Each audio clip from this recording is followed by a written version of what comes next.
제발 내 집에서 죽게 해다오. 할아버지는 간절하게 자식들에게 부탁했습니다.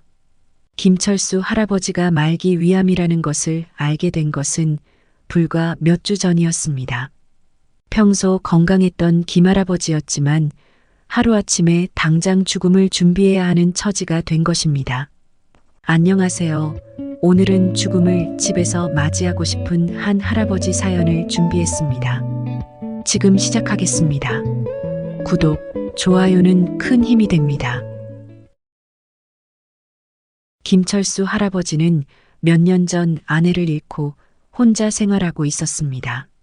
슬하에 세 자녀를 두었고 작은 과수원을 하고 계셨습니다. 만성적으로 소화가 잘 안 되고 늘 얹힌 것처럼 불편했지만 병원에는 잘 가지 않았습니다. 특별히 문제가 있다고 생각을 안 했으니까요. 자꾸 피를 토하게 되자 그제서야 병원을 찾은 김할아버지는 말기암 통보를 받게 된 것입니다. 병원에서는 호스피스나 요양병원에 입원할 것을 권유했어요. 어차피 연세가 많고 남은 시간이 얼마 없었으니까요. 상상도 못했던 말기 암 통보를 받고 김할아버지도 남은 시간을 이제 어떻게 보내야 하는지 난감하기만 했습니다. 그렇다고 병원에 당장 입원을 하자니 마음이 내키질 않았습니다. 그냥 이대로 편히 살다가 내 집에서 눈을 감아야겠다. 할아버지는 그런 결론에 다다랐습니다. 그리고 그 뜻을 세 자식들에게 전달했습니다.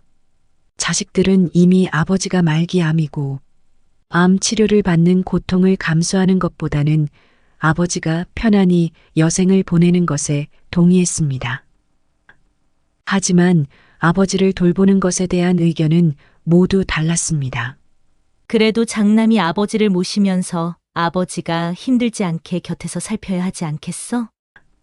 동생들이 말하자 장남은 버럭했습니다. 이럴 때만 장남 타령냐?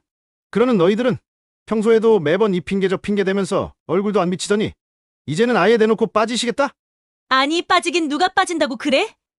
누군가는 아버지를 돌봐야 할 거 아니야? 그 말에 장남이 말했습니다. 그래. 이렇게 싸울 게 아니라 요양병원에 모시자. 어차피 아버지도 삼시세끼 밥 주고 아픈 곳도 돌봐주는 요양병원이 더 편하실 거야? 요양병원 돈이 많이 든다던데. 난 요새 애들 학원비 내기도 빠듯해. 아버지 병원비까지 부담하긴 힘들어. 둘째가 말했어요. 막내도 거들었습니다. 맞아. 요양병원이 보험이 안 되는 치료가 많아서 비용이 많이 나온다고 하던데. 우리 셋이 똑같이 분담하면 매달 몇십만 원씩 내야 하는데 솔직히 나는 지금 내 월세 내기도 힘들어. 두 동생은 장남 눈치를 봤습니다. 뭐야? 그럼 지금 마더러 요양병원 비용을 혼자 다 감당하라는 거야? 너희들 진짜 양심이 있냐? 장남은 화가 났습니다. 그렇게 세 명의 자식들은 아버지 돌봄을 두고 계속 다투게 되었습니다. 그 사실을 알게 된 아버지는 너무 마음이 좋지 않았습니다. 그냥 나 혼자 병원 다니고 내가 다 알아서 할 테니 너희들은 신경 쓰지 말 거라. 이러다 나는 집에서 편안히 죽으면 된다. 자식들이 자신 때문에 다투는 게 너무도 고통스러웠던 할아버지는 그렇게 자식들에게 당부를 했습니다. 그러나 자식들은 그 말을 듣지 않았습니다. 장남이 말했어요.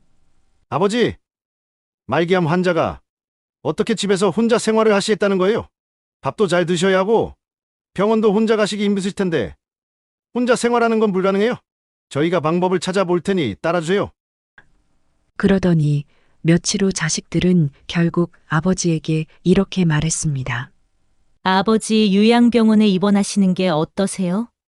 거기 가시면 힘드실 때마다 치료받기도 편하고 밥도 주잖아요. 맞아요. 아버지, 사실 저희도 아버지를 하루 종일 돌봐드리기는 힘들어요. 애들도 챙겨야 하고 회사도 가야 하잖아요. 저희가 비용은 나눠서 분담하기로 했어요. 그러니까 걱정 마시고 요양병원으로 가세요. 김할아버지는 남은 여생을 병원에서 보내고 싶지는 않았습니다. 아니다. 나는 그냥 이렇게 일상을 유지하다가 내 집에서 편안히 죽고 싶구나. 할아버지는 담담하게 자식들에게 말했습니다. 하지만 자식들은 그런 할아버지 말을 듣지 않았어요. 아버지, 큰일 날 소리 하지 마세요. 말기암인데 어떻게 일상을 유지하시겠다는 거예요? 맞아요. 병원에 입원하시면 조금이라도 더 오래 사실 수도 있는데 왜 안 가신다는 거예요? 자식들은 그러다 더 빨리 죽는다. 쓰러지면 어쩔 거냐? 이러면서 집에서 생활하겠다는 할아버지의 의견을 들어주지 않았습니다. 사실 암이라는 걸 몰랐을 때에는 일상을 유지하는 데에 큰 문제가 없었던 할아버지였습니다. 속이 좀 안 좋고 자주 피곤했던 것 말고는 자신이 암 환자라는 것도 모르고 지냈었는데 말기암 환자 딱지를 받고 나자 갑자기 아무것도 못하는 사람 취급을 받는 이 현실이 너무도 황당했습니다. 그러지 말고 그냥 살던 대로 살다 가게 해주렴. 할아버지는 자식들에게 자신의 의견을 들어달라고 간청했습니다. 하지만 할아버지가 혼자 지내는 것을 불안하게 여겼던 자식들은 할아버지 말을 들어주지 않았습니다. 아버지, 다음 주에 입원 수속 밟기로 했으니까 그렇게 알고 계세요. 장남은 통보하듯 할아버지에게 말했습니다. 할아버지는 처음에는 자식들의 뜻에 따르려고 했어요. 그래, 내가 병원에 들어가야 자식들이 편하겠구나. 입원을 해야지 생각을 했는데 너무나도 마음이 무거운 거예요. 요양병원에 지금 입원을 하면 죽어야 나올 수 있다는 사실에 숨이 막혀왔습니다. 얼마 안 남은 시간을 그렇게 보내야 하는 걸까? 할아버지는 천천히 집안을 둘러봤습니다. 늘 켜놓고 있는 TV, 켜켜이 쌓여있는 오래된 신문들, 혼자 책을 보면서 연습하며 두곤 하던 바둑판, 손때가 묻은 책들. 이 모든 것들을 다 두고 내 물건이라고는 하나도 가져갈 수 없는 곳에서 내 여생을 보내는 것이 낫는 걸까? 병에 걸린 것도 억울한데 남은 시간을 삭막한 곳에서 환자로 누워만 있다가 가야 하다니 점차 억울하다는 생각이 커지고 있었습니다. 나에게 내가 마음대로 죽을 수 있는 권리도 없나? 할아버지는 곰곰이 생각했습니다.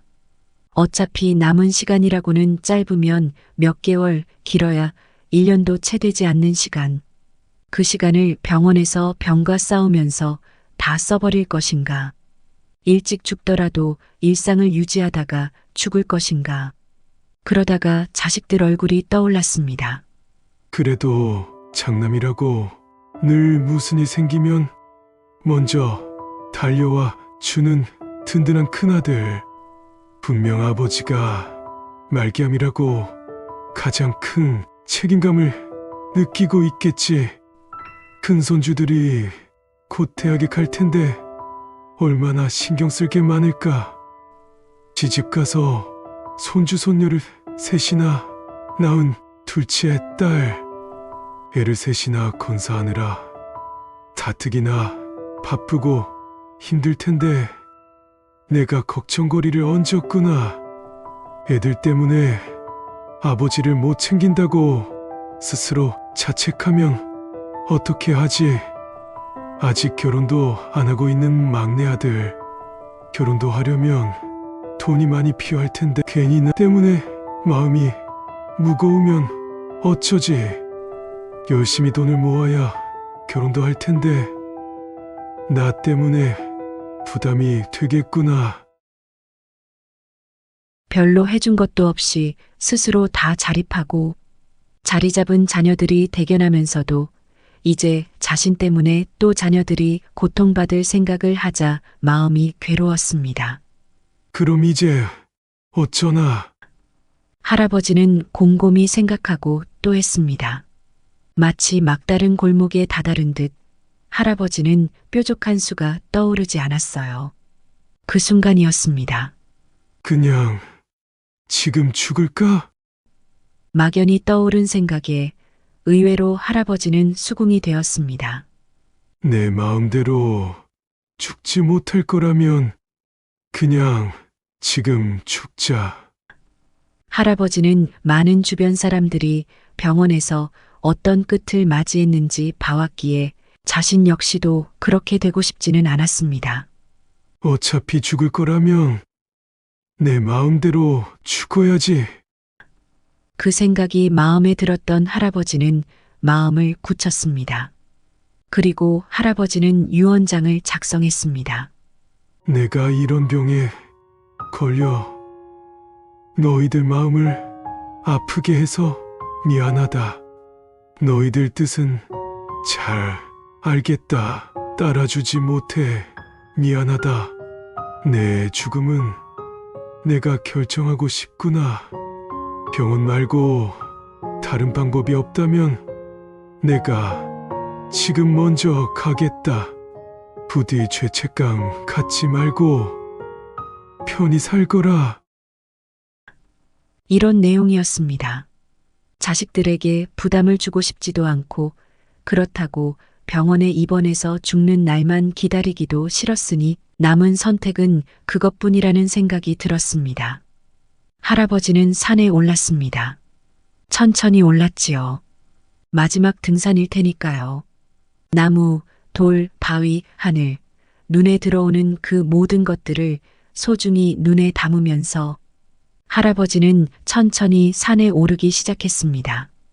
할아버지를 입원시키기 위해 집을 일찌감치 찾은 장남은 아버지가 집에 없는 것을 알고 의아했어요.